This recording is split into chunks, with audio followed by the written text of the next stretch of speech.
amis, bonsoir les garçons. Alors, vous savez que tous vos amis et tous vos ennemis peuvent réagir sur les réseaux sociaux avec le hashtag ZenPP. Messieurs, vous êtes prêts? Les chronomètres sont prêts. C'est l'heure du match.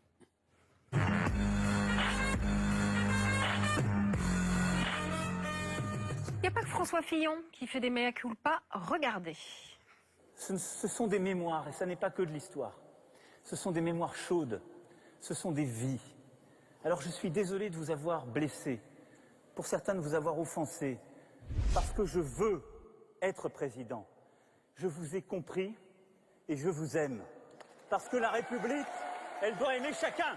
Il est beau comme un télévangéliste américain. Hein. Alors Emmanuel Macron fait polémique, colonisation, cannabis, culture française, manif pour tous, n'en jetez plus, les sondages Davis. Est-il en train de se prendre les pieds dans le tapis, Éric Nolot? Alors, il y a deux points à analyser. Il y a la méthode Macron et ce qu'il a dit plus précisément sur la colonisation. Alors, la méthode Macron, ça fait un peu penser à une blague juive classique, ce qui est un pléonasme. C'est deux étudiants en théologie qui se disputent devant un rabbin. Le premier expose ses arguments, le rabbin dit « tu as raison ». Le deuxième expose ses arguments, le rabbin dit « tu as raison ». Puis il y a un troisième qui dit « bah Rabbi, tu peux pas être d'accord avec les deux vu qu'ils sont pas d'accord entre eux ». Et le rabbin dit « bah toi aussi, tu as raison ». Et donc Macron, en fait, il donne un peu raison à tout le monde. C'est-à-dire, la manif pour tous, bah, elle a un peu raison. Mais les gens qui réclament la PMA pour, par exemple, les couples de femmes, ben, ils ont un peu raison aussi. La droite, elle a pas tort, ce qui ne veut pas dire que la gauche ait raison. Enfin voilà. Et ça, c'est très très habile, mais c'est une habileté qu'il a montée dans les sondages et qui commence à se retourner contre lui. Et je pense que maintenant, tout va se jouer sur son programme. Est-ce qu'il va sortir de ce tout communication pour imprimer un peu dans le débat public ses idées, ou est-ce qu'il va rester dans ce flou? Alors, ça, ce programme qu'on attend, il y a publication d'un cadre budgétaire le 24 février et le 2 mars, publication du programme, le contrat avec les Français. Il serait temps. Est-ce qu'il va sortir de cette séquence où, bah voilà, c'est un peu des propos un peu vagues, un peu conciliateurs, mais qui se retournent contre lui? Est-ce qu'il va enfin entrer dans la campagne avec un programme? Maintenant, sur la colonisation, c'est un peu étrange, parce que si on parle de la colonisation en général, le terme de crime contre l'humanité, moi, ne me choque pas. La colonisation, en général, a été une entreprise marquée par de nombreux crimes contre l'humanité.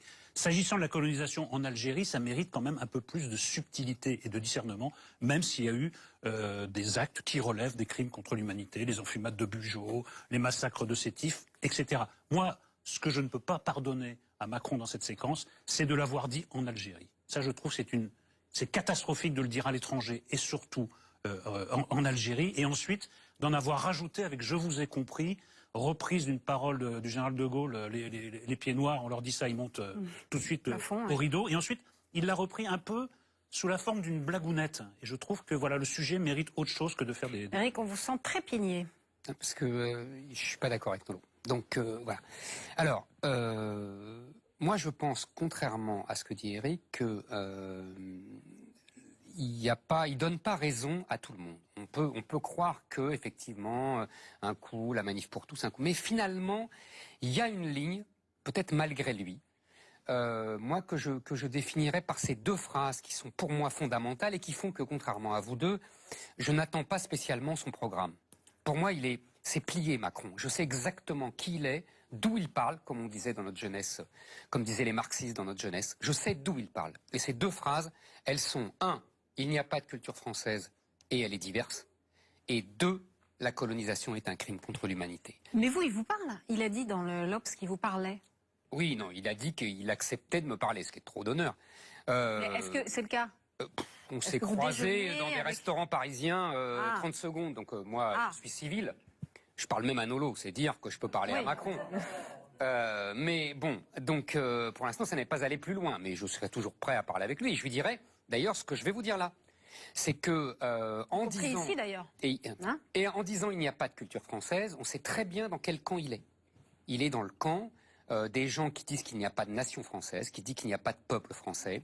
Tous les déconstructeurs depuis 40 ans, tous ces universitaires, sociologues, historiens qui nous expliquent encore une fois récemment avec l'histoire mondiale de la France que tout n'est qu'influence, que tout n'est que métissage, alors que c'est tout l'inverse. Évidemment qu'il y a eu des influences partout, mais que justement tout le travail de la France, de son État, de ses académies, de ses rois, de ses empereurs, ça a été d'inventer un génie français, la langue, la raison. Vous voyez, bon. Mais on sait dans quel camp il est. Deuxième camp, la colonisation.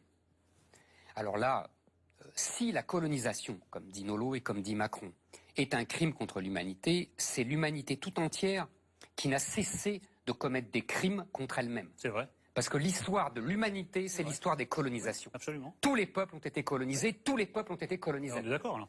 Ah bah non, t'as dit le contraire, t'as dit il y a des crimes contre l'humanité. Il n'y a pas de crimes contre l'humanité. Il y a des affrontements entre civilisations et c'est des reflux et des flux incessants. C'est ça l'histoire du monde. Et deuxièmement, sur l'Algérie, alors là, l'Algérie, il faut savoir que, premièrement, les troupes françaises ne sont intervenues en Algérie que parce que depuis des siècles, les barbaresques partaient de l'Algérie pour attaquer tous les bateaux. Ça, c'est vraiment l'histoire racontée. À qui? Bah, à ma mère, peut-être. L'histoire pour les nuls, oui. Ah bah non, c'est pas pour les nuls, non? Ah oui. Ah bah c'est pas pour les mais nuls. c'est comme Fillon qui dit, ne nous excusons pas d'avoir apporté la civilisation aux autres. Mais oui. Bah oui. Mais oui. C'est une Nous avons apporté la civilisation. C'est une partie de la chose, mais enfin. Oui, monsieur Nolot. C'était pas uniquement ce but. Et toi qui es un lecteur de Victor Hugo, tu devrais le savoir, parce que c'est exactement ce que pensait Victor Hugo. Donc Victor Hugo était complice d'un crime contre l'humanité, ça l'intéresserait sûrement. Bah parce qu'on a changé un peu la définition. Le temps presse. Donc c'est pour dire que l'Algérie, la France ne l'a pas colonisée, elle l'a faite. Elle l'a fondée. Elle n'existait pas avant. Cette terre n'était qu'une terre colonisée par tout le monde. Colonisée par les Romains, colonisée par les Arabes, colonisée par les Turcs. Et c'était rien. C'était un désert. La France a fait l'Algérie. Elle a même donné son nom. Parce que ça n'existait pas l'Algérie. Quand Macron dit que dans la colonisation algérienne, il y a eu des éléments de civilisation et des éléments de barbarie, je trouve que c'est recevable. Ensuite. Mais il y a toujours des éléments de barbarie, c'est la guerre. D'accord. Ensuite, toutes les phrases que tu fais pour dire quoi? Que c'est un libéral libertaire. Oui. Bah voilà, c'est un libéral libertaire, c'est pas la peine de t'énerver comme ça. Il y en a beaucoup. Mais il se chauffe. Je dis, on sait d'où il est, il n'a pas besoin de programme, c'est tout ce que je dis. Non. C'est un libéral libertaire, on est d'accord. C'est deux choses différentes. Est-ce que, moi je ne parle pas pour toi ou pour moi, je dis que pour l'opinion publique, est-ce qu'il va pouvoir passer de la communication au programme? C'est son avenir politique, moi, je ne vais pas voter Macron, donc. Alors ça, on n'en sait rien et on ne veut pas le savoir. Merci messieurs, c'est l'heure maintenant de notre grand témoin.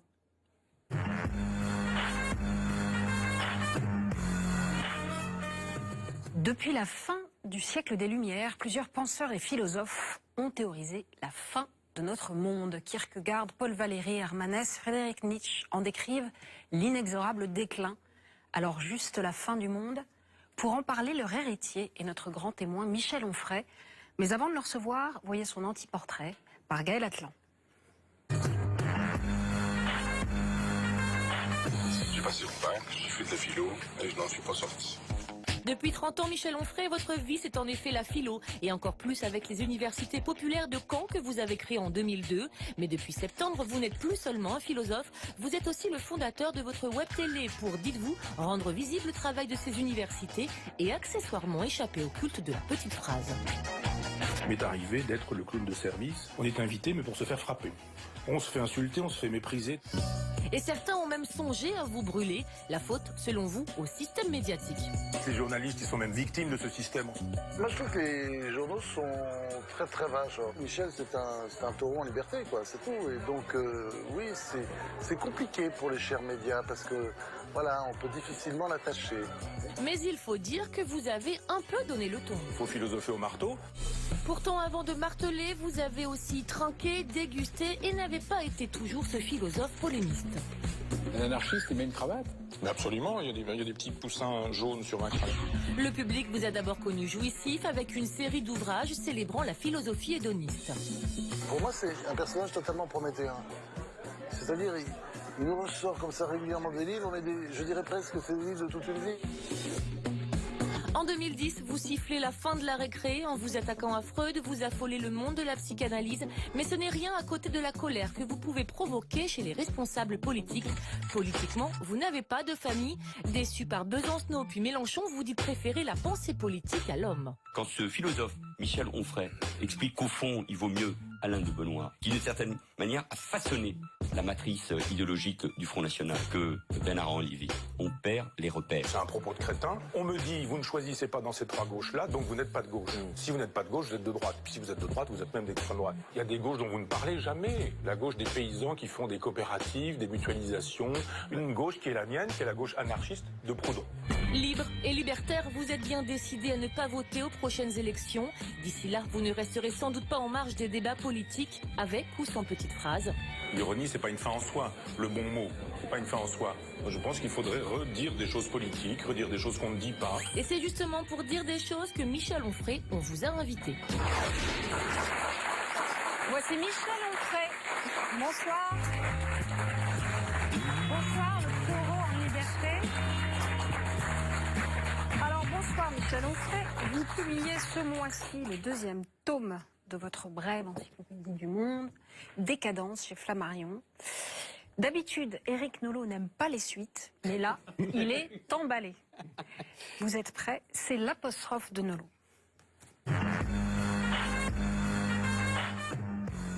Mon cher Michel Onfray, il n'est décidément pas sans péril de vous inviter. Alors je ne parle pas du petit incident survenu lors de votre dernière visite chez nous, c'est un incident désormais prescrit. Je fais plutôt allusion à la manière dont vous placez votre réflexion dans le temps long, dans le temps le plus long qui soit même, puisque vous remontez ici avant le Big Bang. Par rapport à ce qui le précède, écrivez-vous avec justesse, mais non sans malice, le Big Bang est déjà une décadence, le début de la fin en quelque sorte, une fin, rappelez-vous, qui surviendra dans quelques millions d'années avec l'extinction du Soleil. Alors à cette aune, et depuis cette hauteur de vue, les probabilités d'un accord électoral entre Yannick Jadot et Benoît Hamon, ou le gain par François Fillon d'un demi-point dans les intentions de vote en perdent quelque peu de leur intensité.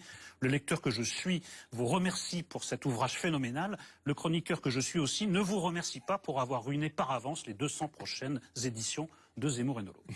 Alors, Décadence fait toutefois un sort particulier à une petite histoire dans cette grande histoire du monde, celle de notre civilisation dite judéo-chrétienne, dont vous décrivez et analysez la naissance, le développement, l'apogée et donc la décadence. Définition de la décadence selon vous, ce qui advient après la pleine puissance et qui conduit vers la fin de cette même puissance. Une civilisation bâtie autour de Jésus, personnage imaginaire qualifié par vous de collage méditerranéen, propagé par le feu et par le fer sous l'impulsion initiale de saint Paul et consacré politiquement par l'empereur Constantin qui fait du christianisme la religion d'État. Dans cette phase d'expansion, vous insistez singulièrement sur deux points. D'une part, la négation et la destruction de l'héritage antique, à l'exception de quelques philosophes christiano-compatibles. De l'autre, l'extrême violence du processus, le développement du judéo-christianisme se confond avec l'extermination de tout ce qui lui est étranger, au sens le plus large de cet adjectif. Vient ensuite le temps des vers dans le fruit, des vers dans la pomme d'Adam, pour être plus précis. L'un d'eux se nomme Épicure, redécouvert par l'intermédiaire de Lucrèce, au point que vous pouvez écrire que, je vous cite, « La courbe de l'histoire de l'émancipation à l'endroit du judéo-christianisme épouserait celle de l'épicurisme en Europe. » D'autres ont pour nom Montaigne, Descartes et l'abbé Mélier. Nul doute, écrivez-vous, qu'avec ces trois noms, la France joue un rôle majeur dans la destruction de la religion chrétienne en Europe. Bien d'autres éléments entrent en ligne de compte, depuis l'influence du protestantisme jusqu'aux Lumières, en passant par le tremblement de terre de Lisbonne en 1755, qui ébranle chez beaucoup les bases de la foi en même temps que la capitale portugaise. Pour ce qui concerne l'avant-dernière phase du judéo-christianisme que vous nommez sénescence et qui précède la déliquescence, vous montrez combien les systèmes et régimes qui se développent durant cette période s'inspirent du christianisme, qu'ils s'en réclament, qu'ils fassent alliance avec lui ou reprennent à leur manière l'idée chrétienne de parousie, c'est-à-dire le définitif retour du Christ et la fin de l'histoire, le Christ étant remplacé par l'esprit chez Hegel, le communisme chez Marx ou le Reich militaire chez Hitler. Vous en profitez pour définir au passage le national-socialisme comme un christianisme de choc, ce qui ne manquera pas de surprendre quelques paroissiens, tout comme plus d'un ancien étudiant de Nanterre sursautera en lisant qu'avec la Révolution française à la fin du XVIIIe siècle et la Révolution bolchevique, les événements de mai 68 constituent le troisième temps de la déchristianisation de l'Europe. Sous les pavés, le pape, Daniel Cohn-Bendit, n'en demandait sans doute pas tant. Arrive la phase terminale, celle du nihilisme, que vous introduisez à travers certaines figures de l'art moderne, celle du consumérisme en roue libre et celle à venir de l'ultime cauchemar transhumaniste. À bout de vitalité, la civilisation judéo-chrétienne s'étiole et s'estompe. L'énergie est désormais du côté de l'islam, jusqu'à ce que celui-ci connaisse un jour la même décadence que le judéo-christianisme. Alors, on sort pour le moins ébouriffé de ces 600 pages aussi érudites que stimulantes. On s'efforce de les digérer et on se souvient d'une phrase au tout début du livre, on y revient. Mais avant de vous interroger sur cette phrase qui prend un sens différent selon qu'on ait lu ou qu'on n'ait pas lu le livre, une question préalable. Si je vous ai bien lu, on pourrait tout aussi bien parler des racines antichrétiennes de la France que des racines chrétiennes de la France. L'antichristianisme est très français. D'abord, merci de m'avoir si bien lu, parce que ça fait plaisir, et c'est rare. Oui, il y a un mélange de tout ça, c'est pas aussi linéaire. On voit bien qu'il y a une construction autour d'un rameau. Enfin, on connaît l'histoire de la cristallisation. Selon Stendhal, on jette un morceau de bois, une petite branche dans la mine de sel de Salzbourg, et puis il se cristallise autour quelque chose. Et ça va donner l'explication de l'amour selon Stendhal. Je pense que les civilisations fonctionnent comme ça aussi. Elles se constituent à partir d'une branche initiale qui est un texte sacré, qui est un texte religieux, et se constitue là-dessus une série de moments ou d'événements qui vont essayer d'en finir avec le christianisme. Dès le départ, la civilisation se constitue contre ce qui veut sa fin. Et il y a juste un moment donné où, effectivement, cette civilisation n'est plus assez forte, et ce qui l'attaque est suffisamment fort pour la faire s'effondrer. Donc oui, bien sûr, il y a des racines, mais si on garde la métaphore de l'arbre, moi je préfère garder cette métaphore, ou prendre du moins cette métaphore du rameau qui cristallise, une civilisation cristallise comme ça. Puis un jour, il y a un autre rameau qui va cristalliser, et puis il va y avoir une rupture. Donc il y aura une autre civilisation. Mais alors, quand on insiste beaucoup, c'est beaucoup dans le débat public, sur les racines chrétiennes de la France, en fait, c'est un peu hémiplégique comme... Non, parce qu'elles sont franchement chrétiennes. Oui. Elles sont même franchement judéo-chrétiennes. C'est-à-dire, si effectivement... Pas seulement. Pardon ? Pas seulement. Elles sont pas très grecques. C'est-à-dire, quand on dit elles sont grecques, romaines, etc., il y a quand même... Quand Saint Paul s'en vient à Athènes pour christianiser les Athéniens et qu'il rencontre des philosophes, on lui rit au nez quand il parle du corps glorieux, de la résurrection de la chair. Ça fait marrer complètement les païens, les Grecs. C'est-à-dire que la religion de l'incarnation, Jésus, fils de Dieu, mais qui prend le corps d'un homme. Et puis cette idée que nous pourrions ressusciter sous forme d'un corps qui serait un corps glorieux, alors ça rompt absolument avec les Grecs, absolument avec les Romains. Donc il y a juste un moment donné... J'ai bien précis. Ce que je veux dire, c'est que la France contemporaine, la France d'aujourd'hui, s'est bâtie autant avec le christianisme, en effet, le judéo-christianisme, que contre le christianisme, au fond. Nous sommes les héritiers aussi de cet anti-christianisme. Le politiquement correct ne veut pas des racines chrétiennes. Moi, je dis, on peut ne pas vouloir, sauf que, voilà, c'est ainsi. Oui. Et que, quand c'est on dit... discutable qu'elle soit chrétienne, oui. C'est discutable par quelques-uns. C'est discuté par beaucoup de gens. Bah oui. Alors, Michel Onfray, figurez-vous que Éric Zemmour aussi a lu Attendez, votre livre. Ah, pardon. Juste la phrase que je voulais... Non, moi je sais pas lire. Non, juste la phrase que je voulais vous soumettre. Je suis arrivé au bout des 600 pages, je reviens, c'est presque au début, c'est page 40, et je vous avoue, c'est un peu vertigineux de lire cette phrase après avoir lu les 600 pages. Voilà ce que vous écrivez. Viser la fin de l'histoire en ayant brisé la boussole théologique, c'était sans conteste se précipiter vers l'abîme. C'est-à-dire qu'on se dit, au fond, est-ce qu'il ne valait pas mieux, plutôt que l'abîme, se cramponner à ces concepts judéo-chrétiens, même en n'y croyant qu'à moitié, mais afin de garder une structure spirituelle, ou en tout cas une sorte de... que les hommes se tiennent un peu mieux que dans ce postmodernisme que vous dénoncez par ailleurs. C'est Maurras. C'est Oui, la thèse oui, de Maurras. Hein. C'est pour ça que c'est vertigineux. C'est-à-dire des athées chrétiens. Absolument. Ou un christianisme athée. Non, moi je suis un athée pas chrétien en ce sens. Je le suis parce qu'effectivement je suis un produit de cet arbre. Et les racines judéo-chrétiennes ont fabriqué mon athéisme. Et que sais-je, m'a passé commande d'un athéisme l'autre jour, et je me suis dit, mais il faudrait écrire l'athéisme chrétien, parce que c'est pas exactement la même chose de penser l'athéisme au Japon, en Inde ou partout ailleurs. Donc oui, il y a un moment donné où l'athée que je suis dit, les civilisations ne se constituent qu'avec des textes religieux. Alors je suis pas en train de dire c'est bien, c'est pas bien la décadence, surtout pas. Je suis dans une position tragique, nietzschéenne pour le coup, en disant c'est ainsi. Qu'est-ce qu'on peut faire? Rien. Je pense pas qu'on puisse faire quoi que ce soit pour ou contre ce genre d'aventure. Il faut composer avec ce qui advient, et l'athée est bien obligé de constater que la construction, les bases sont religieuses, judéo-chrétiennes et pas païennes, parce que les Grecs et les Romains, j'y reviens, sont quand même polythéistes. Et notre civilisation est monothéiste, c'est pas du tout la même chose. Chez les polythéistes, il y a toujours de la place pour un autre dieu. Et il y avait même, d'ailleurs je reprends cette histoire de Saint Paul à Athènes, il y avait même un autel pour les dieux inconnus, ou le dieu ou les dieux inconnus. Donc les polythéistes laissaient même la possibilité d'un dieu qu'ils auraient oublié, mais auquel on pourrait tout de même vouer un culte. Et Paul dit, ce dieu inconnu, c'est le mien, et c'est le seul, et les autres vont disparaître. Donc pas du tout de racines helléniques, ni encore un peu romaines sur le droit ou des choses comme ça, mais pas du tout sur la philosophie. Et en revanche, judéo-chrétienne. Il faut dire judéo-chrétienne, parce que les Juifs disent un jour le Messie viendra, et quelques-uns parmi les Juifs disent il n'a pas à venir, il est déjà venu. Et la preuve, et tout ce qui était annoncé, se trouve révélé en disant il a fait ceci, il a fait cela, il était comme ceci, il était comme cela. Mais évidemment, c'est déjà raconté dans l'Ancien Testament. Et ces Juifs qui disent que le Messie est arrivé se distinguent des Juifs, qui sont eux restés Juifs et qui attendent toujours le Messie, Voilà pourquoi on peut parler de judéo-christianisme. Donc il y a des racines judéo-chrétiennes à notre civilisation, et les racines hellénistiques ne sont avancées que par des gens qui ne veulent pas que la France ait des racines judéo-chrétiennes. Zemmour, je vous ai jamais vu prendre autant de notes et je vous ai jamais vu avec des pages aussi pleines. Allez-y.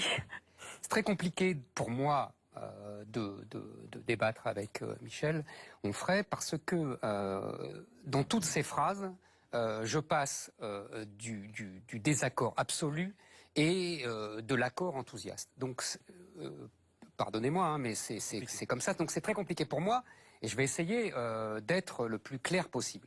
La première chose qui me gêne, et c'est plus que me gêne, qui me désole dans votre livre, non mais je vais vous dire pourquoi, parce que justement je me sens très proche. C'est que, en fait, nous faisons, si vous me permettez ce rapprochement, la même prophétie. C'est-à-dire, la civilisation judéo-chrétienne est en train de mourir et que l'islam est en train de la remplacer sur les vieilles terres judéo-chrétiennes de l'Europe. Voilà, vous faites une analyse plus philosophique, plus religieuse. Moi, je fais une analyse plus démographique et plus historique, mais peu importe. Si cette discussion était uniquement sur ce sujet, on se retrouverait assez vite et ça serait assez simple de se mettre d'accord. Là où votre livre m'exaspère, c'est que pour arriver à ce constat, pour décrire cette mort de la civilisation judéo-chrétienne, moi, je dis, c'est une désolation, parce que je crois que cette civilisation judéo-chrétienne, malgré tous ses défauts, je préfère vivre dans cette civilisation judéo-chrétienne que dans la civilisation islamique. Vous venez de redire encore, vous prenez ça de plus haut et vous dites, bon, bah, espèce de Dieu d'ailleurs, vous dites, bah, c'est pas grave, de toute façon, à l'échelle de millions d'années, c'est rien du tout, le christianisme, l'islam, tout ça, ça va mourir dans 200 ans. Non, c'est là que je ne vous suis pas. Quand vous passez votre temps à démolir le christianisme, vous faites un constat, c'est une entreprise de démolition. Mais normalement, on s'attaque à quelqu'un de fort. Vous vous attaquez à quelqu'un de moribond. Vous êtes, comme dit Marx, de ceux qui mettaient des claques à votre grand-mère. Vous savez, on disait jadis de Poincaré, il rit dans les cimetières. Vous vous souvenez de cette polémique terrible après la guerre de 14. Mais vous ne riez pas dans les cimetières, vous dansez dans un cimetière. Et vous mettez des coups de grolle, en plus, au Maccabée, pour être sûr qu'il est mort. Moi, je n'admets pas cette façon de faire. Je pense qu'il y a des choix à faire. Je n'admets pas que vous disiez tout se vaut. Parce que dans ce cas-là, vous comprenez ce que je veux dire, le christianisme, l'islam, tout se vaut. Je ne suis pas d'accord avec ça. Je pense que, si vous me permettez, et je vous laisserai répondre tout de suite après, une analogie récente, c'est comme, vous êtes un peu, c'est comme ça que je l'ai vu moi, comme les pacifistes dans les années 40, je dis bien les 40 et pas 30, qui disaient, je peux pas être avec Hitler avec les Allemands parce qu'ils sont nazis, mais je peux pas être avec Staline parce qu'ils sont communistes, et je peux pas être avec les anglo-saxons parce qu'ils sont d'affreux capitalistes. C'était les pacifistes comme Giono, etc. Et ça a fini beaucoup à Vichy. Moi, je n'admets pas cette solution. Je pense qu'il faut... Si, Giono, il disait, vaut mieux être un Allemand vivant qu'un Français mort. Non, il n'a pas fini à Vichy, mais Michel a compris. Donc, je pense que là, il y a un défaut fondateur de votre livre. Moi, je crois pas du tout. Mais je me doute. Attendez, je m'ai encore dit quoi? Mais que je danse dans le cimetière ou que ça me réjouisse. Pas du tout. Bah, c'est l'impression que ça donne, je vous assure. Non. Peut-être pour vous, parce que ça vous désole. Bah oui. Mais moi, j'ai pris parti d'être, je dis tragique. Vous êtes optimiste encore. Non. Mais si. Moi, je me bats. Oui, c'est ça. Même si ça sert à rien. Moi, je sais que Michel Onfray, un homme optimiste dans le livre. oui. Bah oui, d'accord, mais... Je réponds. Hein. Allez-y, pardon. Juste pour dire que on est d'accord sur le constat. Je vois mal d'ailleurs comment on pourrait ne pas être d'accord. Bah si, Nolo est pas d'accord. Il y a des tas de gens qui sont pas d'accord, mais qui voient rien. Globalement, si. Non, mais... Non, mais il parle pour vous, pour moi, pour lui. Magnifique, quoi. Donc je commence à répondre. Allez. Véritablement, non, je ne suis pas de ceux qui se réjouissent que ce qui advienne. Je suis pas non plus de ceux qui... Enfin, je dis qu'il y a cette fameuse phrase de Spinoza que Spinoza n'a pas écrite, mais c'est une idée qu'on trouve dans une de ses lettres. Ni rire, ni pleurer, mais comprendre. Je ne ris pas, vous pleurez, mais j'essaie de comprendre. Et essayer de comprendre, c'est être dans la logique tragique. C'est ce que dit Nietzsche. Le tragique, c'est celui qui tâche de voir le réel tel qu'il est.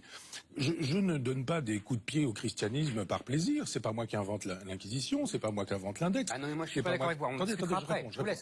C'est pas moi qui invente le fait qu'Adolf Hitler dise du bien de Jésus dans Mein Kampf. Il a aussi dit du bien de l'islam, alors c'est sans fin votre histoire. Non. Mais si. Ça va être difficile de répondre parce que. Pardon. Mais non, mais excusez-moi. Je vous donne des faits. Je vous dis par exemple, Bergson est juif, il est à l'index. Adolf Hitler n'est pas à l'index. Ça n'est pas un livre prohibé par l'Église catholique. C'est pas moi qui invente ça. C'est pas donner des coups de pied au christianisme que de dire ce genre de choses.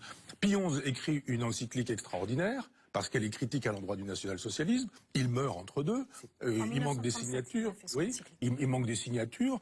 Pie XII prend la suite. Et qu'est-ce qu'on fait de cette encyclique? On n'en fait rien du tout. Et Pie XII, lui, collabore avec le Reich. C'est-à-dire qu'aujourd'hui, quand le christianisme, bien sûr que non, quand le christianisme aujourd'hui cherche à sanctifier quelqu'un, ça n'est pas Pie XI, c'est Pie XII. Donc je tape pas sur le christianisme pour le plaisir de taper sur le christianisme, je donne des faits. C'est pas moi qui invente ce Jésus chassant les marchands du temple qui réjouit tant Adolf Hitler. Qu'est-ce qu'il y avait d'écrit sur les ceintures allemands? Gott mit uns. Non, mais c'était la manifestation de la grandeur de l'Empire germanique, parce que Gott mit uns, c'est sur les boucles de Saturne depuis 1701. Attendez, sur les SS, c'était mon honneur et ma fidélité. Il n'y avait pas du tout de. Vous pensez qu'Adolf Hitler n'avait pas les moyens de changer les boucles de Saturne? Michel Onfray. Je pense qu'il a pris un emblème militaire. On va faire des économies sur les boucles de ceinturon. Et moi qui suis païen, non, il a gardé un signe de la grandeur de l'Empire germanique. C'est impossible d'entendre cet argument. Adolf Hitler était capable de changer la boucle des ceinturons des soldats nazis s'il avait envie de le faire. Donc c'est pas un argument que c'était prussien. Sauf que faire d'Hitler un chrétien, vous allez faire beaucoup rire. Parce que si les gens me lisent véritablement, ils verront que de Saint-Bernard. Je vous répète qu'il a fait aussi l'éloge de l'islam et que c'est pas pour ça qu'il était musulman. Non, mais il était chrétien, il était catholique. Mais non, mais il était catholique de culture, comme les millions d'Allemands. Il était ni athée ni païen. Mais je vais vous dire. La mythologie qui nous fait dire qu'Hitler était athée et païen, c'est faux. J'analyse cette histoire du paganisme de Rosenberg et de quelques autres qui, eux, étaient des païens. Mais Hitler ne l'était pas. Mais moi, je m'en fous de votre querelle du paganisme et du christianisme. Je réponds juste à une question. Alors, si vous voulez qu'on parle d'Hitler, je pense que il y a à l'origine. Non, on parle. Il y a à l'origine. Parce que c'est pas le sujet. C'est pas le sujet. Alors, ne parlons pas d'Hitler. Si la question, c'était vraiment. Non, mais il y a de votre critique du christianisme qui fonde votre livre. J'ai le sentiment, à vous lire, que vous faites feu de tout bois voltairien. J'ai l'impression, à vous lire, que d'être dans vous savez, ces banquets radicaux francs-maçons où on se moquait de Jésus parce que son père était cocu et sa mère était vierge. Mais c'est ça. C'est pas le niveau du livre, là. Je suis désolé, c'est quand même. Vous faites beaucoup d'arguments. Eric, si vous aviez raison, je n'aurais pas écrit le chapitre sur Vatican II. Parce que franchement, Vatican II, on pourrait, mais ça réjouit même un certain nombre de gens qui sont des catholiques traditionnels. Mais oui. Alors, c'est vos contradictions. Non, c'est pas une contradiction. Mais si, non, c'est parce que vous êtes pétri de contradictions. C'est la preuve. Non, je sais bien qu'il y a des contradictions. C'est juste la preuve que je ne suis pas dans ce que vous dites, c'est-à-dire dans un antichristianisme militant. Vous nous dites, vous nous dites, par exemple, Jésus n'a jamais existé. On ne peut pas répondre à vos remarques. Je dis, prenez le livre dans sa totalité. Le chapitre sur Vatican II fait la démonstration que je ne me réjouis pas de la disparition du christianisme, puisque je fais savoir effectivement que c'est mai 68 avant mai 68 dans l'Église, et que la disparition de la transcendance a été à l'origine, ou l'un des symptômes, ça dépend comment on prend les choses, de la disparition du christianisme. Je ne pense pas que ce soit être très antichrétien que de dire des choses comme celle-ci. Certains diraient même, c'est être franchement catholique traditionnaliste. Et ce n'est pas vrai non plus. C'est vrai. Vous nous dites que Jésus n'a jamais existé, or moi... Comme personnage historique. Voilà. Bon, après tout, je vous avoue que moi, je n'en ai cure, parce que l'important c'est évidemment sa destinée. Absolument. Enfin, vous avez des tas d'historiens comme le dernier Jésus de Jean-Christian Petit-Fils, qui dit le contraire. Bon, c'est pas grave. Vous nous dites que Constantin a massacré tout ce qui n'était pas... Non, mais dans une civilisation, on entretient la mythologie. C'est le propre de la civilisation. C'est un historien, c'est pas un mythe. C'est pas un historien. On en parlait. Il y a des historiens qui... Je suis d'accord, on peut contester les historiens. Je le fais moi-même. Je suis d'accord. Mais peu importe. Il y a des historiens catholiques, il y a des historiens intégristes, il y a des historiens il y a des historiens monarchistes. Tout à fait d'accord. Il y a eu la même discussion. Il y a des historiens qui sont anti-jacobins, des historiens robespierristes, Et historien, ça ne suffit pas pour moi. Je suis d'accord. Pour que ce soit un Je gars. suis d'accord avec vous. Ni de Mais il y a qualité, eu la ni même d'objectivité. discussion sur les origines de l'Ancien Testament. On a des anthropologues et des historiens israéliens ont contesté l'existence d'Abraham, de Moïse et tout ça. Mais en vérité, tout ça Mais je n'a vous pas le concède, d'importance. je vous On le est d'accord concède, je vous ensemble. le concède. Bon, on est d'accord. Si Jésus a existé petitement historiquement, c'est à peine le problème. Voilà, on est d'accord. Ça change pas la tête. Mais pour moi, le débat est ailleurs. Je pense que D'accord. vous ignorez les deux fondements du christianisme, qui sont deux paroles de Jésus, qu'il ait existé ou pas, peu importe, et qui fondent notre civilisation par rapport aux autres. Et vous les ignorez. C'est-à-dire, un, mon royaume n'est pas de ce monde. Deux, enfin, vous les ignorez. Vous comprenez ce que je veux dire, vous allez comprendre. Et deux, il faut rendre à César ce qui appartient à César et à Dieu ce qui appartient à Dieu. Ces deux phrases sont fondamentales. Pourquoi? Parce que, un, mon royaume n'est pas de ce monde, fait que, contrairement à ce que vous dites, Jésus n'est pas un rival du messianisme juif. Au contraire, il le dépasse. C'est-à-dire que les Juifs, justement... Je peux répondre sur... J'en ai fini. Les Juifs, justement, ne attendaient un Messie sur terre. Ils attendaient un Messie pour le retour de leur grandeur passée. Et Jésus les déçoit. Ça, c'est une première chose. Et deuxièmement, rendez à César ce qui n'appartient pas à César. C'est le fondement de la laïcité. Donc quand vous nous dites tous les deux que l'antichristianisme est aussi la base de la France comme le christianisme, mais évidemment, sauf que l'antichristianisme, c'est né du christianisme. La laïcité est née du c'est dans le livre, hein, c'est dans le livre. Mais je sais que c'est dans le livre, donc je veux dire par là... Non, Je mais réponds. c'est- Non, Eric, Je réponds. Mon royaume n'est pas de ce monde. Sauf que les deux mondes ne sont pas séparés. Mon royaume n'est pas de ce monde, mais le royaume, vous ne l'obtenez que dans une certaine façon de vous comporter dans ce monde. C'est lié. C'est-à-dire, vivez une vie chrétienne et vous accéderez à ce royaume. Donc on ne peut pas dire, il y a deux pièces qui ne communiquent pas du tout. Mon royaume n'est pas de Bien ce sûr que ça monde, communique. mais il faut organiser la cité terrestre de façon à obtenir la cité céleste. C'est quand même une ça intime s'appelle une liaison. religion. Ça s'appelle une civilisation. Parce que c'est une religion politique. Parce qu'on peut avoir une religion qui, pour le coup, ne serait pas politique. On entre dans un monastère et, pour le coup, on est dans une autre logique. Et puis, si... Non, elle n'est pas politique puisque c'est rendez à César ce qui appartient à Alors, César. deuxième temps de votre remarque, je veux bien qu'on dise ce genre de choses, mais dans la mesure où on n'oublie pas qu'effectivement, ce royaume, ici, il est censé, cette terre du moins, est censée appeler au royaume. Nous devons nous comporter d'une certaine manière pour y d'accord. entrer. D'accord, mais c'est pas politique, Donc c'est pas justement. donc c'est lié. C'est-à-dire que quand C'est vous, lié vous imaginez philosophiquement, vous imaginez que le terrestre et le céleste sont séparés et que l'ici-bas et l'au-delà sont séparés et que César et Dieu sont séparés. C'est pas vrai. Mais si, Non. c'est le salut individuel, Mais c'est Michel la- Onfray. l'intime Alors, C'est on va pas le le faire, salut Eric, Et l'intime politique. liaison, c'est la théocratie. Non, mais il n'y a pas une théocratie. Non, mais là, attendez, C'est on justement, n'arrivera pas. Joseph parle de la théocratie pour le judaïsme, et Jésus, justement, casse cette théocratie, puisque justement, il y a la division entre le spirituel et le Vous appelez temporel. Jésus, pour le coup. Moi, c'est pas Jésus qui Non. fait la civilisation, c'est Saint Paul. Hein. Non, mais Saint là- Paul aussi. C'est pas pareil. Non, mais Mais messieurs, non, mais Saint Paul, il n'a pas le pouvoir politique. Non, c'est Eh ben alors, c'est l'empereur romain, et il y a le mais je droit dis très romain. précisément dans le livre que c'est un trépied, que c'est Jésus, Saint Paul et Constantin. Oui, mais- Jésus tout seul, ça produit rien. Saint Paul tout seul, ça produit Ah rien. oui, et Constantin, alors, ça même produit rien. je trouve que la lecture de Zemmour est un peu étrange parce que moi, les fils rouges de votre livre, tels que j'ai identifié, il y en a plusieurs, c'est quand même la trahison par l'Église et par les chrétiens, disons, qui ont le pouvoir du message christique. Il y a des fils rouges, déjà. Ensuite, il y a une phrase, un passage que Si je vous résume. permettez, ce serait presque un livre chrétien en ce sens, un livre franciscain. Absolument. Absolument. En tout cas, du christianisme dans le message original, Absolument. dont a démérité l'Église et beaucoup de chrétiens. Ensuite, il y a un passage, je résume votre pensée, c'est un long passage, de Constantin à l'État islamique, en passant par les croisades, Dieu, en tout cas l'image qu'en ont créé les hommes, et le compagnon des criminels, c'est plutôt ça. Mais moi, ce que je trouve plus contestable dans votre livre, c'est quand vous faites cette courbe de vitalité déclinante, vous dites, ben voilà, on est arrivé un peu au bout. Mais il y a pas mal d'éléments qui viennent en contradiction de votre thèse. Par exemple, au XIe siècle, il y a le rêve de Pierre l'Ermite, là, il faut reprendre les lieux saints aux infidèles. 1000 ans plus tard, George Bush, Dieu lui apparaît aussi en rêve pour qu'il fasse la guerre d'Irak. Donc il y a quelque chose de médiéval qui reste dans la chrétienté. Hélas. Donald Trump s'est entouré de créationnistes, par exemple. C'est-à-dire des gens qui pensent que la Bible est à entendre au sens littéral. Donc je trouve que dans votre constat, ça mériterait plus de nuances. Il y a des poches de résistance que je ne trouve pas anecdotiques. Moi, je ne crois pas qu'il y ait vraiment beaucoup de résistance dans cette aventure. Regardez comment l'Empire américain, avec son argent, avec son dispositif militaire, avec son armement, avec ses avions furtifs, ses bateaux furtifs, ses têtes nucléaires, ses missiles lanceurs d'engins, etc., est à genoux avec des types qui ont acheté 4 cutters dans un supermarché.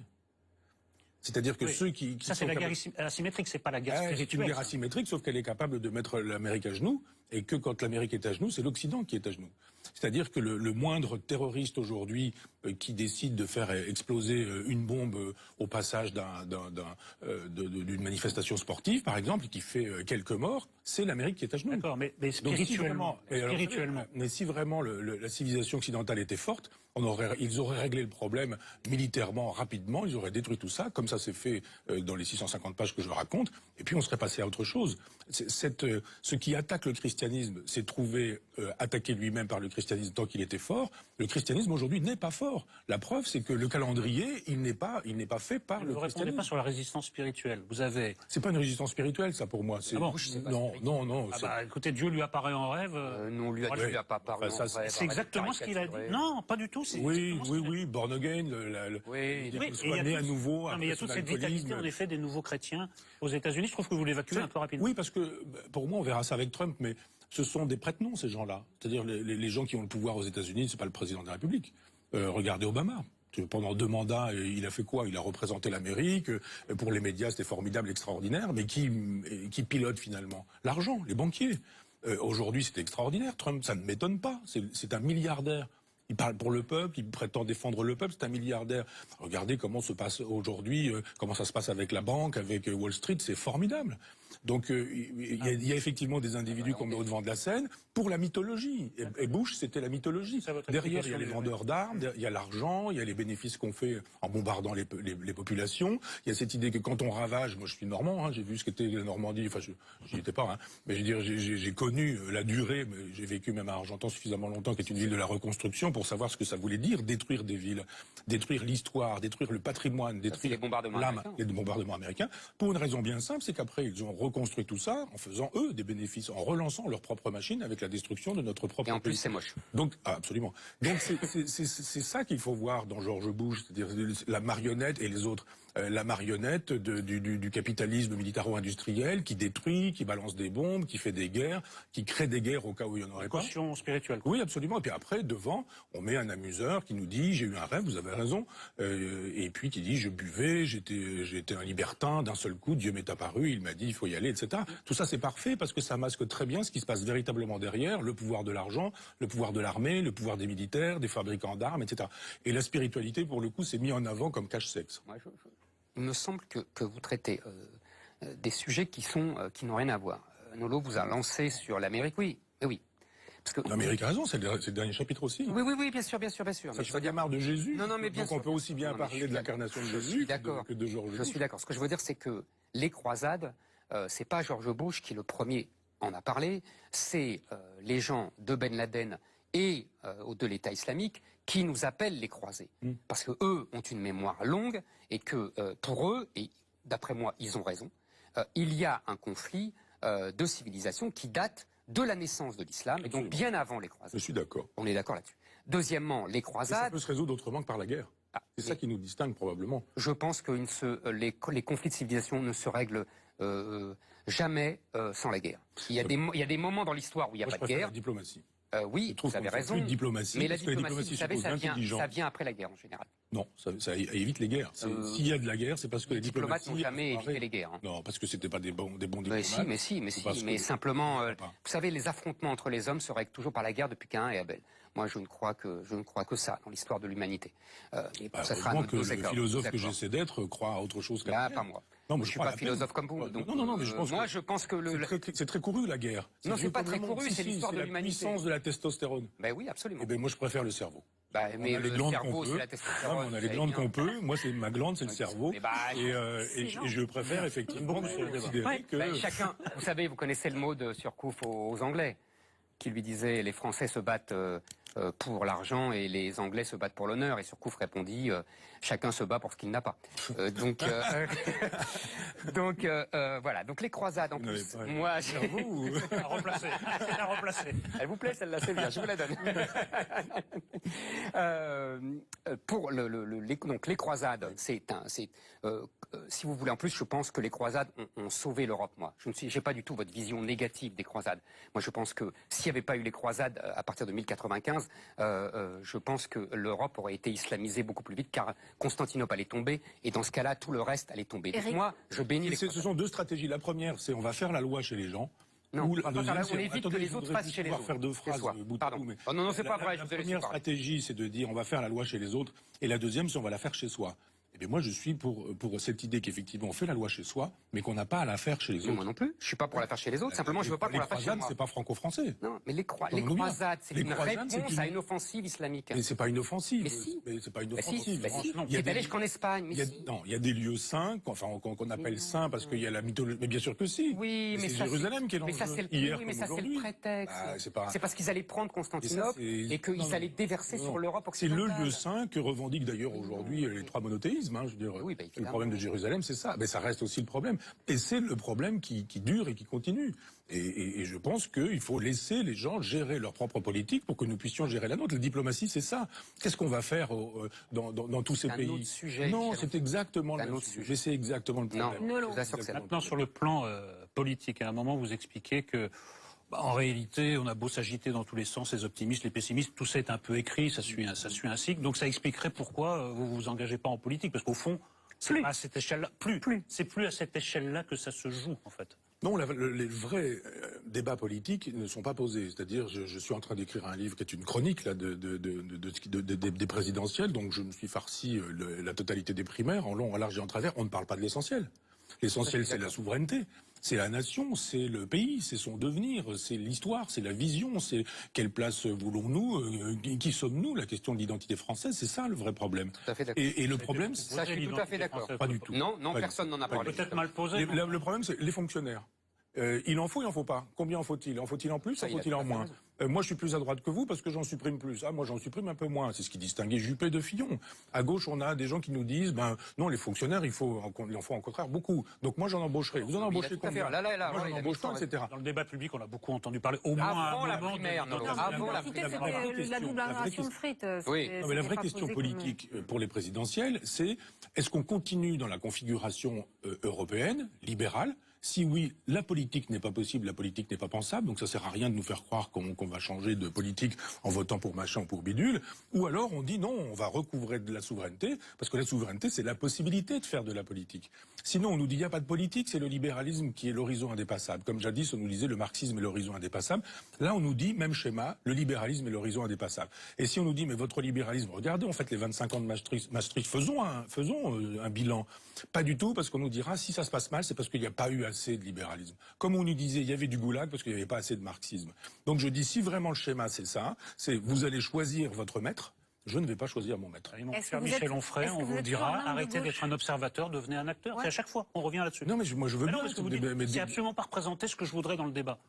Mais entrer dans le débat. Non, moi je fais de la politique ailleurs et autrement. Je pense qu'en faisant l'université populaire, je fais de la politique. D'accord. En créant ce web média indépendant et autonome, je fais de la politique. En faisant plein d'autres choses que je ne vais pas mettre sur la table, je fais de la politique aussi, et également mes livres. Je vais faire cette proposition dans un livre là dans 15 jours qui s'appellera Décoloniser les provinces, qui est une proposition girondine, en disant mais tous les hommes politiques qui se présentent aujourd'hui au présidentiel de Poutou à Marine Le Pen sont des jacobins. Donc en gros, ils font semblant de ne pas s'entendre, mais sur le fond, ils croient que l'État fait tout et que la base doit obéir. Moi je dis mais pas du tout. Le communalisme libertaire, mon option proudhonienne que signalait l'antiportrait, reste d'actualité. Je persiste à croire qu'il faut donner du pouvoir aux communes, qu'il faut que le communalisme libertaire, qu'il faut des parlements régionaux, qu'il faut des fédérations et des mutualisations pour faire de telle sorte que Bruxelles ne décide pas, pour que la tête de l'État français nous dise voilà ce qu'il faut faire, et que dans les campagnes on nous dise madame vous n'avez pas le droit d'aller vendre vos 3 lapins parce que le texte vous l'interdit, parce que ceci, parce que cela. Mais non, mais ça m'amuse parce que c'est exactement ce que j'ai dit en préambule. Vous voyez, j'étais d'accord avec tout ce que disait Onfray. Oui, mais vous êtes pas un Nolo, et là, sur le girondisme, là, je suis en désaccord total. Et en 2 mots, je sais bien. Je sais. Robespierre nous sépare. Absolument, Robespierre et Bonaparte surtout. Enfin, Robespierre et Bonaparte. Absolument. C'est Bonaparte à chaque. Absolument. Non, sur le girondisme, là où, selon moi, vous faites erreur, c'est que on l'a déjà fait. Vous vous opposez en 81, en 82, la loi de décentralisation. Et qu'est-ce qu'on a eu? Non mais attendez, parce que je vous assure, je suggère que vous réfléchissiez à cette expérimentation, parce que c'est pas inintéressant. Parce que peut-être qu'il y a une espèce de nature entre guillemets française qui nous pousse à ces erreurs-là. On a fait de la décentralisation. Mal, je suis tout à fait d'accord. Je suis d'accord avec vous. Qu'est-ce qui s'est passé? Il y a eu des petits... On a dit au département, vous occuperez des collèges, aux régions, vous occuperez des lycées. Voilà, et le social pour les départements. Oui, oui. Non mais attendez, qu'est-ce qui s'est passé? On a des problèmes avec un certain nombre de postes et on va vous donner ça à vous, la province. Non. Dès qu'on s'occupe de la province, c'est pour dire, tiens, on a des problèmes à Calais, on va vous donner des migrants. Qu'est-ce qu'on a eu d'ailleurs? On a eu des petits jacobins par région. Michel Onfray, on a eu des... Mais c'est ça. Mais vous avez raison, pour quelle raison? Oui, parce que le modèle jacobin a triomphé dans cette décentralisation. Mais c'est ce que je viens de vous dire. C'est ce que je viens de vous dire. Sauf que vous devriez vous interroger de savoir pourquoi ça s'est passé comme ça. Parce que sans doute il y a un modèle français. Oui, mais il est millénaire. Jacobin. Mais il est même monarchiste. C'est Louis XIV, c'est Louis Richelieu, Philippe le Bel, voilà. Tocqueville raconte tout ça. Eh ben oui, mais pourquoi? De Gaulle, jusqu'à De Gaulle, Mitterrand. D'accord, Michel Onfray, d'accord. Si on arrête mais vous vous demandez pas pourquoi. Ça marche pas. Mais vous vous demandez pas pourquoi. Pourquoi? C'est parce que la France est un pays qui n'est pas de création naturelle, c'est une création politique. Et donc, si jamais il n'y a pas ce centre, mais si, c'est des régions, non, pas tous les pays. L'Allemagne, mais non, l'Allemagne c'était unifié par la langue, l'Italie c'était aussi, il y avait pas, non. À des dates différentes. La France est un pays, une construction politique. Toujours par la langue. Non, c'est avec les Jacobins. Oui, mais c'est une construction politique. Ça paraît indiscutable. Et c'est une construction très difficile, et donc qui a imposé une centralisation permanente autour du roi, de l'empereur et de la République. Eh bien, je dis, et donc après, tout le monde prend modèle. Michel Onfray vous répondre. Il faut rompre avec ça. Mais vous ne romprez pas avec ça. Mais tant que vous garderez cette idée que le schéma est indépassable, et pour une raison bien simple, elle est chrétienne, cette raison. Quand je disais tout à l'heure qu'il y avait une espèce de... faut appeler ça l'épistémé, mais on est imbibé. Bah oui. Mais c'est quoi? C'est le schéma de Dieu qui est seul au ciel. Qui veut dire, ce qui suppose que... Attendez, que dans la cité terrestre, il nous faut aussi un homme, et que l'homme c'est le roi. Et que le jour où le roi disparaît, on y met qui à la place? D'une certaine manière, Robespierre. Et que le président de la République française, le président de la République française aujourd'hui, il est sur un schéma monarchiste aussi. C'est-à-dire, c'est le représentant de Dieu sur terre. Et c'est pour ça qu'on est en train de penser que même le maire dans sa commune, c'est le représentant de Dieu sur terre. Et que je ne suis pas pour ça. Le communalisme libertaire, c'est un petit maire jacobin qui fait la loi comme Robespierre. Et alors l'Italie et l'Allemagne n'étaient pas chrétiennes. J'ai deux questions. Laissez-le, Jean. J'ai deux questions. Est-ce que vous êtes toujours un homme de gauche? Oui, bien sûr. Et vous êtes un taureau, comme l'a dit Fogg dans votre anti-portrait, vous avez de l'intuition. Qu'est-ce que vous voyez venir pour cette... Je vous demande pas d'être Madame Irma, mais est-ce que vous avez peur de Marine Le Pen? Est-ce que vous la voyez au deuxième tour? Est-ce que vous la voyez présidente? D'abord, je suis pas de gauche pour les gens qui sont pas de gauche et qui se prétendent de gauche. C'est Libération, Le Monde, tous ces gens-là qui défendent la politique de Giscard d'Estaing depuis 1983 et qui ont l'impression d'être de gauche parce qu'ils pensent que si on permet aux homosexuels de se marier, on a donné des gages en disant qu'on était véritablement de gauche. Moi, je suis désolé, les grands pourvoyeurs de Marine Le Pen, ce sont ces gens-là. C'est France Inter, c'est le service public, c'est Le Monde, Libération, l'Obs, Télérama, enfin tous ces journaux qui nous disent en gros, pour être de gauche, faut penser comme Giscard en 74. C'est pas social-démocrate, c'est libéral. Et quand on dit non, moi je suis pas libéral et je suis de gauche, on dit ben non, vous n'êtes pas de gauche, et ensuite vous êtes droite, et puis de droite, et puis même vous êtes même d'extrême droite. Mais aucun candidat ne vous... Parce qu'il y en a des candidats à gauche. Il y a des choses qui m'intéressent chez tout le monde. À gauche, tout le monde m'intéresse. Le pragmatisme de Macron m'intéresse, mais c'est tout. Le désir d'union de la gauche chez Hamon m'intéresse. Mais au-delà de ça, non. Chez Mélenchon, il y a un nombre... Pardon ? C'est l'hologramme qui vous intéresse chez Mélenchon ? Non, moi le Parti communiste me plaît bien. Je pense que le PC devrait arrêter avec sa mythologie, avec Guy Moquet, avec... tout ça en oubliant le pacte germano-soviétique. Il y a juste un moment donné, le massacre de Sétif et Guelma dont on parlait tout à l'heure, quand même l'humanité à l'époque titre quand même les hitléro-trotskistes. Donc il y a juste un moment donné où il faudrait que le PC dise on n'a pas besoin d'aller chercher les raisons du futur dans son passé, comme Robespierre avec Mélenchon ou comme le faux passé des communistes. Donc ça me gêne, mais pour le reste, le social, le désir de s'occuper des gens, des gens modestes, des pauvres, etc., cette gauche-là m'intéresse. Oui, mais je m'en fous. Et il y a chez Poutou et dans la lutte ouvrière aussi exactement la même chose, dans une espèce de radicalité qui m'intéresse. Tout ça me plaît. Mais je vais pas d'un seul coup dire parce que ça me plaît chez celui-ci, je vais devenir son homme lige. Et moi, je reste, je dis, de gauche libertaire, socialiste proudhonien, si vous voulez des étiquettes. Comme cette gauche-là, elle est nulle part. C'était la gauche de Lippe. Et LIP, personne ne parle de l'expérience autogestionnaire de LIP. Vous nous rajeunissez là. Eh bien oui, non, mais ça a eu lieu et ça a été détruit par les Jacobins. Ça a été. Pourquoi ça a été détruit par les Jacobins? Parce que ça faisait la démonstration qu'on pouvait faire des révolutions sans guillotine. Alors là, on va pas relancer. Oui, non, là, ça serait Alors, Il y a eu un Marine Le Pen documentaire présidente, juste... Non, je vois pas comment. Il y a 3 gros blocs en France. Il y a une droite, une gauche, et puis Marine Le Pen. Et on voit bien que les 2 blocs sont de toute façon contre le 3e bloc. 2 tiers de la France sont contre 1 tiers.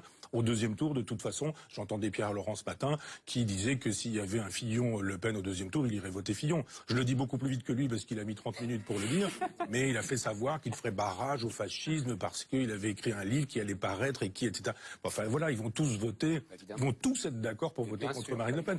Donc imaginez que Marine Le Pen... Les chiffres descendent beaucoup, hein, quand même. Les chiffres descendent. C'est pas 82, hein. Non, mais là, 82, Marine Le Pen, elle a 43%. Il y aura plus d'abstentionnistes. 60-40. Des gens qui Moi, j'ai voté blanc au second tour Le Pen-Chirac en disant que toute cette gauche de droite là aille voter pour Chirac, ça la changera pas beaucoup, c'est le même programme.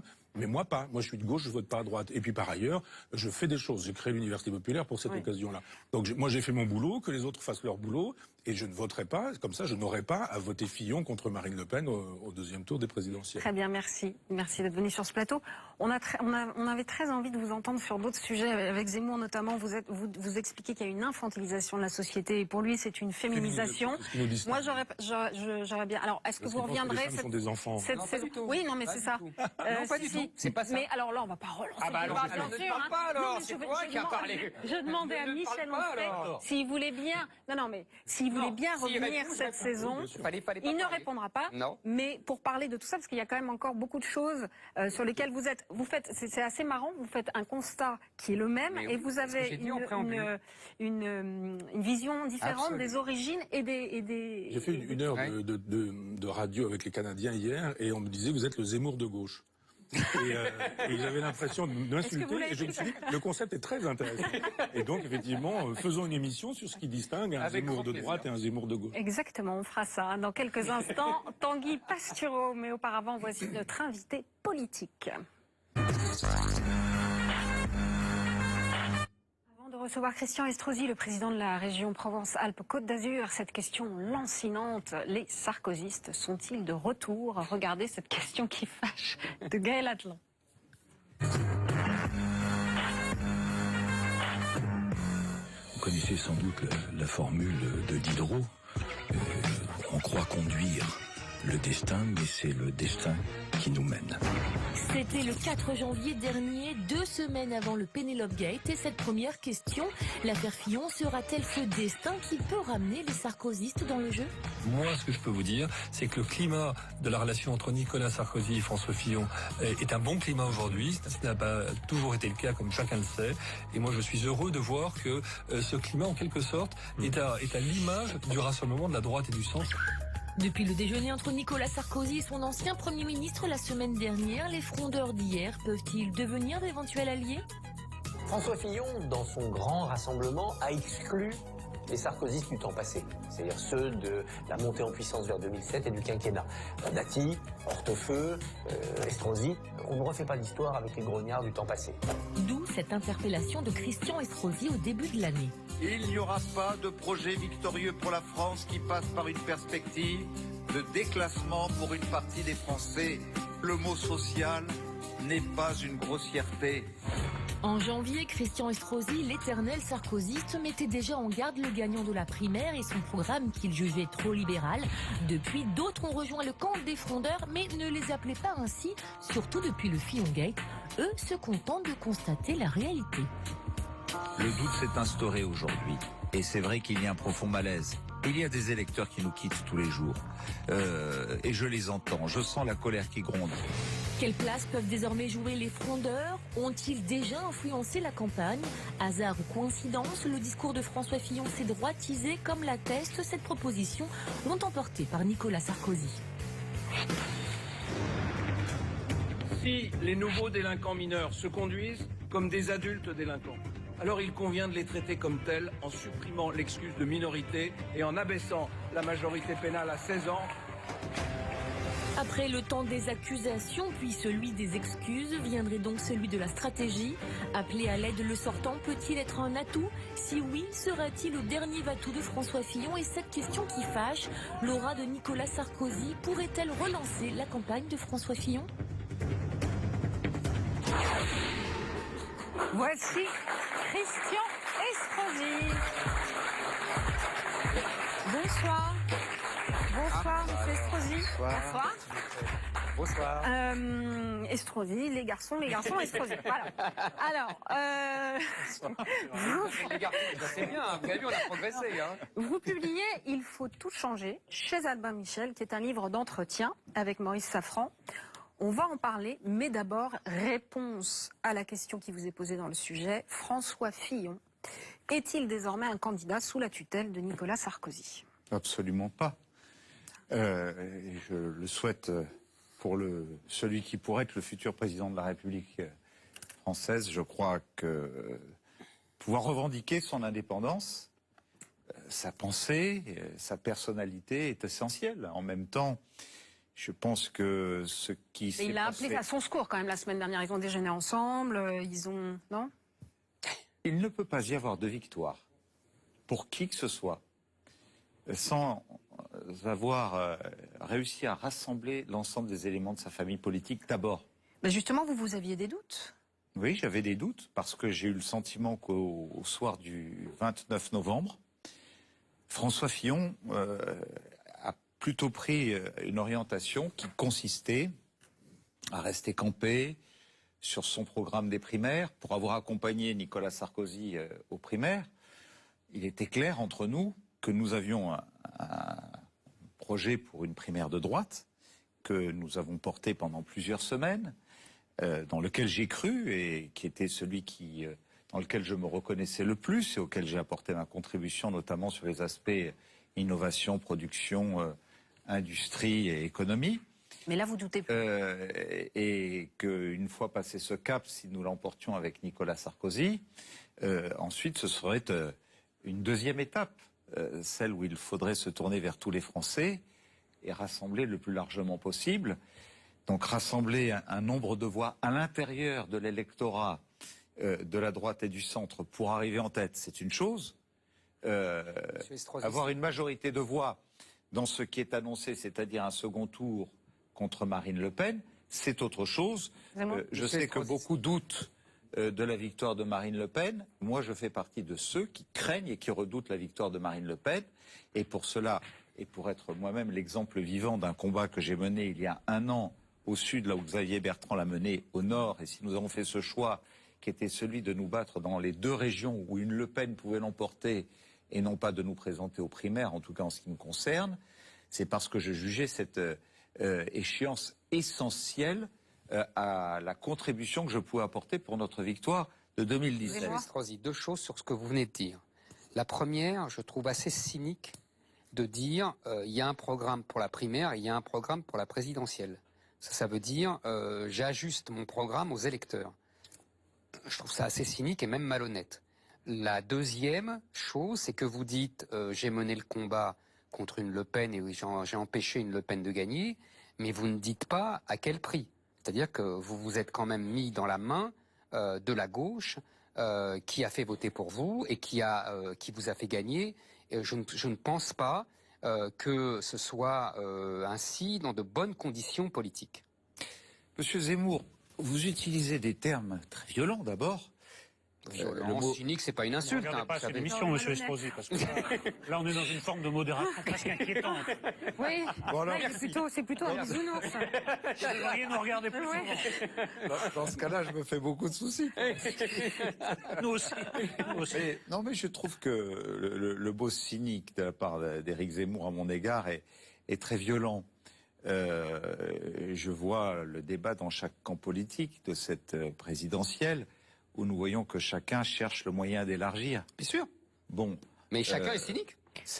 Mais non, mais ça n'est pas forcément du cynisme. C'est du pragmatisme. De se dire qu'il faut répondre au plus d'aspiration possible des Françaises et des Français. Dans ce cas-là, Monsieur Estrosi, il faut supprimer les primaires. Je vous remercie d'avoir... C'est une couillonnade, les primaires. Je suis d'accord, mais je suis d'accord avec vous. Ah, d'accord. Je n'ai jamais été un fan des primaires. Ah, d'accord. Alors, attends, comme ça, je comprends. Avant de lancer le débat, Eric. Je n'ai jamais été un fan des primaires. Vous pouvez pas l'être, vous êtes gaulliste. Hein. Si vous m'autorisez... Je vous en prie. Mais oui, bien je vous en prie. Je trouve que la question d'Éric Zemmour est à la fois pertinente, comme toutes ces questions d'ailleurs, mais en même temps, elle me permet d'avoir une explication qui est importante. Nous voyons bien cette primaire de gauche, et puis M. Hamon qui aujourd'hui essaie de rassembler l'ensemble de ceux qui se sont exprimés sur des projets très différents. Très différents. Et il va même au-delà puisqu'il se tourne vers des candidats qui eux-mêmes n'ont pas participé à la primaire de gauche. Et qui peut douter que...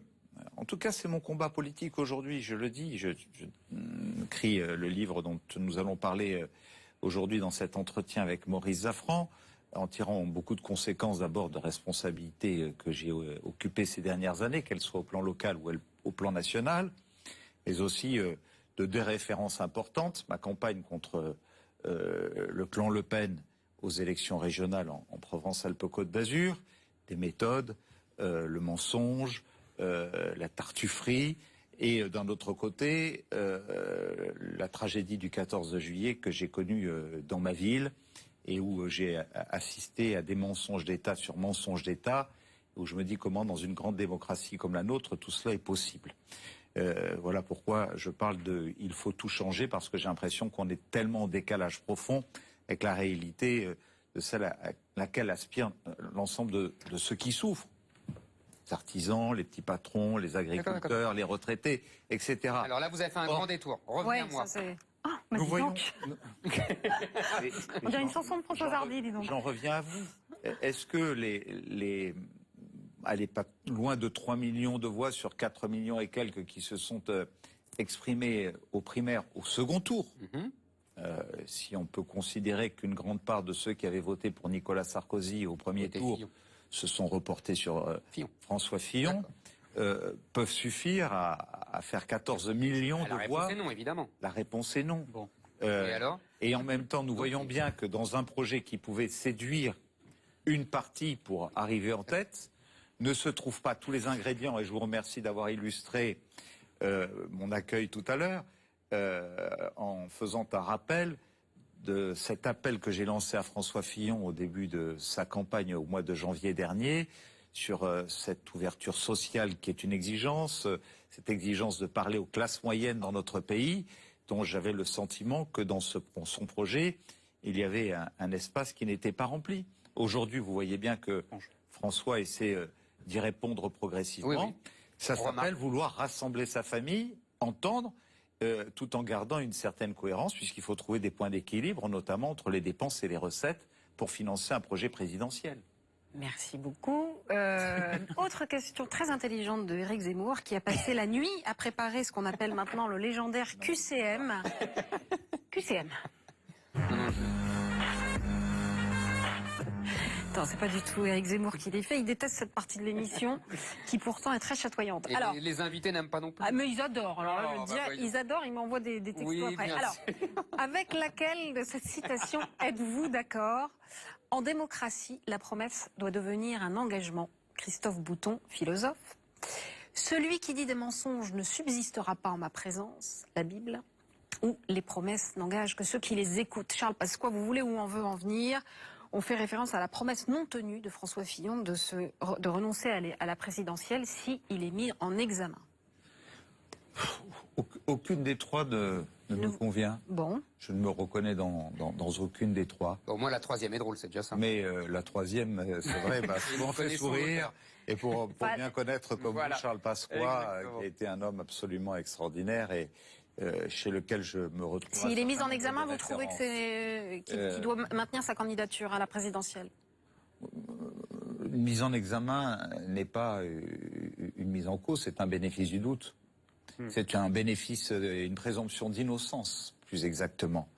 S'agissant de vous, alors, les promesses, parce que... promesses, non, mais par exemple, vous avez été élu sur la base du Front républicain. Les promesses... C'était une forme de promesse aussi, que vous alliez gouverner autrement. Est-ce que vous exercez le pouvoir autrement? Alors, Si on sort de l'affaire Fillon, parce que d'abord, monsieur Nolot, pour moi qui ai eu le bonheur de rencontrer un homme que j'ai beaucoup aimé Césaire, lorsque j'avais en charge l'outre-mer, je me rappelle de ce qu'il m'avait dit.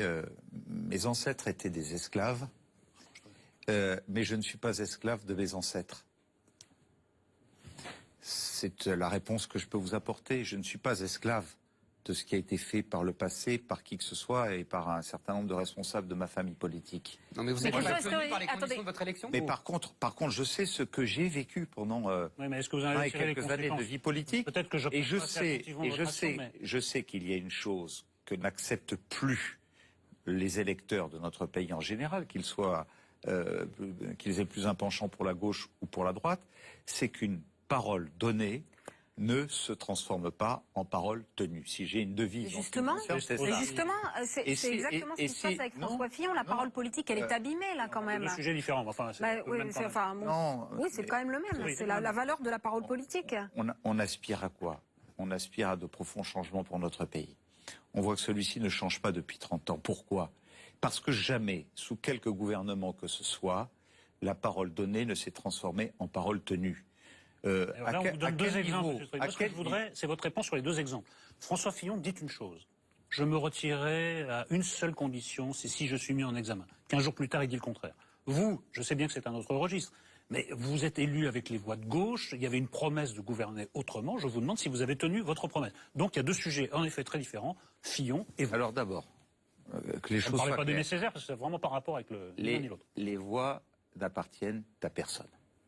Je suis élu avec les voix de gauche. Ah bah oui. Quand même. Ah oui. Mais expliquez-moi la différence qu'il y aura au deuxième tour des élections présidentielles entre notre candidat ou celui issu des forces que je qualifierais de républicaines et ma candidature au deuxième tour de la présidence. Ah, ça sera la même chose, donc vous êtes à raison. Exactement. Mais il sera lui aussi tenu par les voix de gauche. Exactement la même chose. Alors justement, et moi, lorsque l'on classe dans notre pays aujourd'hui, et j'en parle beaucoup dans mon ouvrage, des gens comme étant des électeurs de gauche, comme étant des électeurs de droite, comme étant d'ailleurs des électeurs de Marine Le Pen. Vous avez vraiment la mémoire. Justement, non, ça n'est pas parce que vous avez d'ailleurs voté Marine Le Pen que vous êtes du Front National. Ça, c'est vrai. C'est simplement, et lorsque je vois les reports de voix des électeurs du Parti communiste ou du Front de gauche, du Parti socialiste, des Républicains de M. Macron, tels qu'ils sont tracés par les instituts de sondage sur le deuxième tour, on voit que dans chaque camp, il y en a qui sont prêts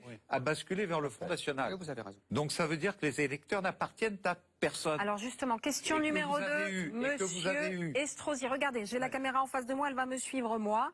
Si François Fillon est absent du second tour de la présidentielle et que Marine Le Pen est qualifiée, vous ne voterez pas au second tour, vous voterez Marine Le Pen au second tour, ou vous appellerez à voter pour le candidat face à elle, quel qu'il soit, que ce soit Hamon, Mélenchon, Macron ou Bayrou.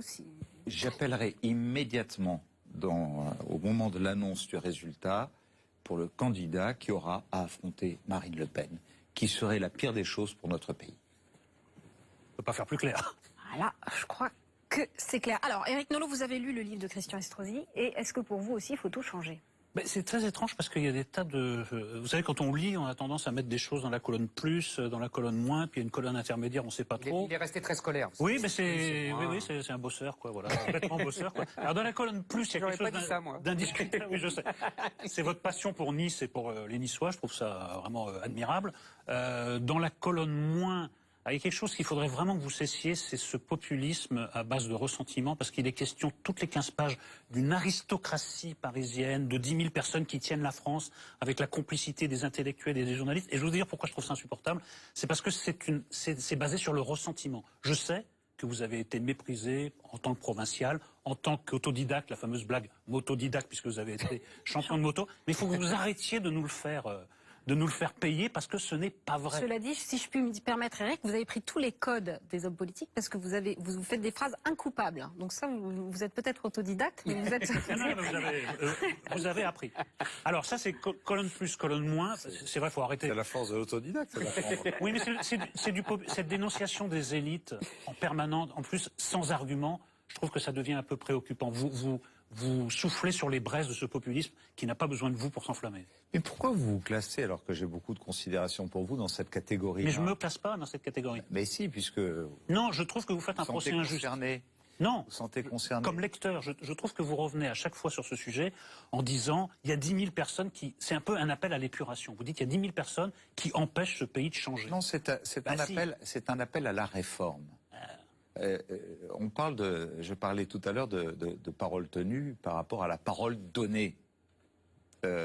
Et pourquoi n'arrive-t-on pas à cette parole tenue sur la scène nationale, là où nous y réussissons pour quelques-uns d'entre nous, dans nos résultats à la tête de grandes collectivités locales? Parce que c'est pas et encore, je vous savez bien. assure, vous savez, quand il me faut 2 mandats pour réussir à faire une ligne de tramway, 2 mandats, parce qu'en face de moi, que ce soit au sein de ma propre administration ou au sein des administrations dont dépendent les validations, ou dans les juridictions administratives qui mettent des années entre les cours d'appel, etc. Oui, ça, c'est... Vous en rajoutez encore. Ça, c'est différent. Oui, mais c'est même votre prédécesseur. Non, c'est différent. C'est votre prédécesseur qui avait commencé même pour le tramway.